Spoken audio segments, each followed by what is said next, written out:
Hi friends, ஏர் India எக்ஸ்பிரஸில் 2 டேஸாக travel பண்ணோம். துபாயிலேருந்து இதுக்கும் இந்தியாவுக்கும், இந்தியாவிலேருந்து துபாய்க்கு வந்து ஃபுல்லாக ஜென்ஸ் தாங்க. ஏர் இண்டியா எக்ஸ்பிரஸ்க்கு பதிலாக ஜென்ஸ் எக்ஸ்பிரஸ்னு ஜென்ஸ் ஸ்பெஷல் எக்ஸ்பிரஸ்னு வச்சுருக்கலாம். ஜென்ஸ் எக்ஸ்பிரஸ்ன்னு தான் பேரே நல்லாயிருக்கும் போல. ஃபுல்லாக ஜென்ஸுங்க, ஃபியூ ஃபேமிலிஸ் தான் இருக்காங்க, பாக்கி எல்லாருமே ஜென்ஸ்.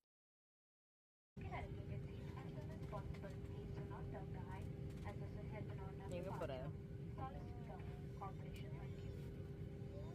இந்தியாவிலேருந்து தான் இருக்க, தமிழ்நாட்டில் தான் இருக்க.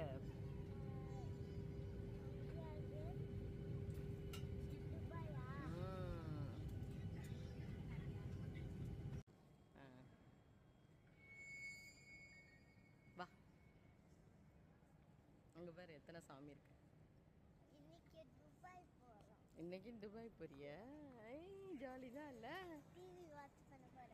அவ்வளோ நாள் 3 டேஸாக டிவி பண்ணலையா, பார்க்கலையா? அப்போ ஐஸு நல்லது தானே.